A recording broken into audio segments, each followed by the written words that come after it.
sites that you can actually see here at Roswell. If you're going to go to the east, you'll actually end up at a place that has the signature 33.33 so strongly on it that it stands out almost independently from any other place on our planet. That's called Sidon. And our journey across to the east, we go to Atlantic here, where Plato had actually said, across from the Pillars of Hercules, Atlantis would have existed right there at 33 and 33. But nothing does right now, unless you can go under the ocean with some radar equipment. You might find something, I don't know. But here, this is the place where you end up, which has some substance to it still. It's ancient Cydonia. It's a counterpart of a place called Cydonia on Mars, where the most convincing artificial structures that have ever been discovered anywhere besides on Earth exist. And the 33.33 line goes perfectly through Sidon, which is the capital city of ancient Cydonia. And it was alternately called Canaan.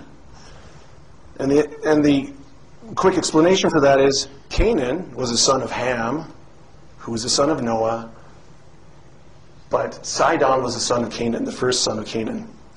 So you have 3 generations removed from Noah. What's all this about 33 and a third? I thought about it for a while, and I thought, why don't I just come out and say it? Revelation gives a really clear understanding, and Revelation is so maligned when it comes to the secular historian. And even in theology, people stay away from it quite a bit because it's so symbolic. It's hard to look at it with any empiricism, be able to pin anything down and say, well, this is what this means. But I'll throw this out because you can figure out what it means pretty obviously. It's talking about the great red dragon, which the majority of theologians, I'd say 99.5% of them would say, well, it must represent Satan, at least in the Christian paradigm. And his tail draws a third part of the stars of heaven. Well, that's not 33 exactly, but a third of anything, 100% of anything, is actually, if you take your calculator out, 33.33333333. I'll just go all the way to the end of your readout. Third of anything is 33.3. And dragon is from the Greek drakine, or drakomai, which means to look at, on, describe, perceive, or watch. Notice the very peculiar reptilian look to the eye now that you're actually thinking about it in that framework. Well, here's the story. If we're talking about watchers intersecting with our Earth in some place on the 33rd line here, the most notorious, most famous story of that sort of intervention in antiquity is this idea of the flood epic. What starts the whole problem? In Genesis 6, it talks about how the B'nai HaElohim, the sons of God, had come down to the earth because they saw these women who were human and decided to make wives of them and procreate. Now, there's quite a bit of information out there from antiquity that talks about this event, but the one I like to use the best is from the book of Enoch. And it says, when the sons of men had multiplied in those days, beautiful and comely daughters were born to them, and the watchers, sons of heaven, saw them and desired them. And they said to one another, come, let us choose for ourselves wives from the daughters of men, and let us beget ourselves children. And they descended unto the peak of Mount Hermon, which is right there in the land of Cydonia, and this is their capital city.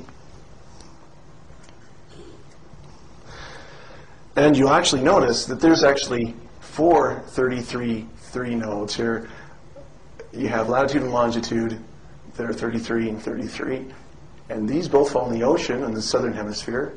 This one falls in the ocean here in the northern hemisphere. The only one that has a mountain anywhere near to it and exactly on the parallel is Mount Hermon. The only one. Well, I'll jump through a huge amount of information and time, but the next thing that happens after these watchers come, they create Nephilim, giants.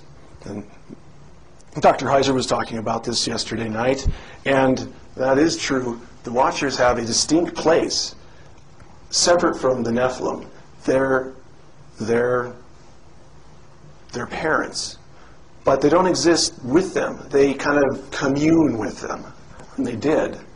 But the Nephilim, the giants, stayed on the earth, and they corrupted everything.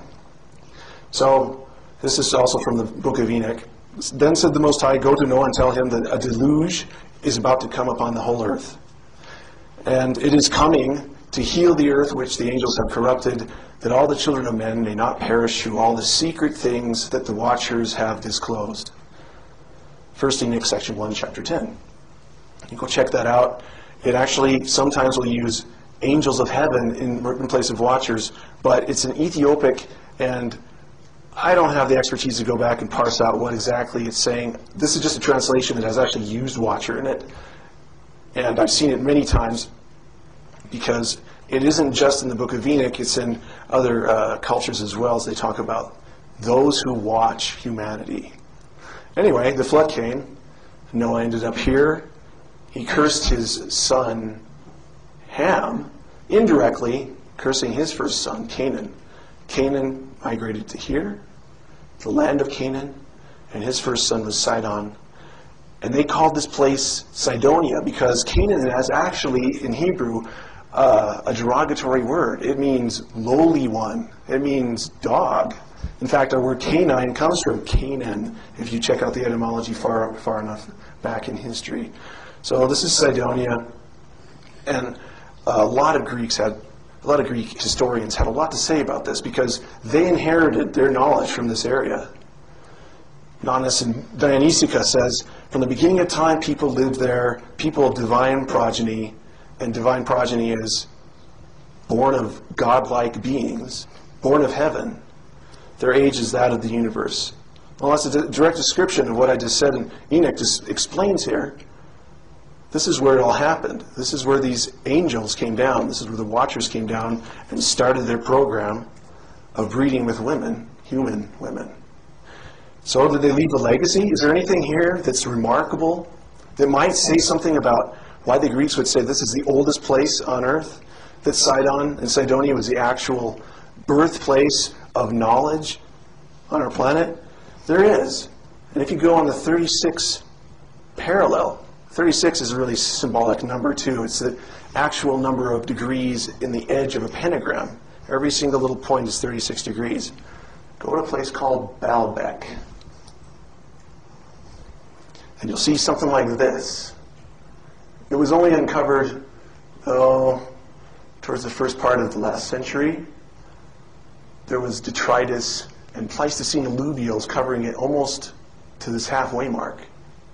Now, Pleistocene alluvials are rock and matter that have been placed there with the agency of water. And you can't be a Pleistocene alluvial unless you're over 13,000 years old. But that's what the geologists actually classify all this overburden here. And you can see, there's these little guys standing by this huge block of rock, which is still fixed to the bedrock underneath. It's 72 feet long, 14 feet high, and it weighs an estimated 1,720 tons. Also, you can see the extreme weathering on these little facets here. This is actually a quarry that the thing's in. Here's a more modern picture. Lebanon's very proud of this artifact. They excavated this whole area here, and you can see the extreme weathering on these things. These aren't 4,000 years old. These aren't even 6,000 or before even writing old. These are at the Pleistocene age. The Pleistocene is marked by a global die-off. If you're a paleontologist, you understand that the marks in geology actually are originating around die-offs, global die-offs. And geologists will agree that The Pleistocene age ended about 10,500 BC, or 13,000 years ago.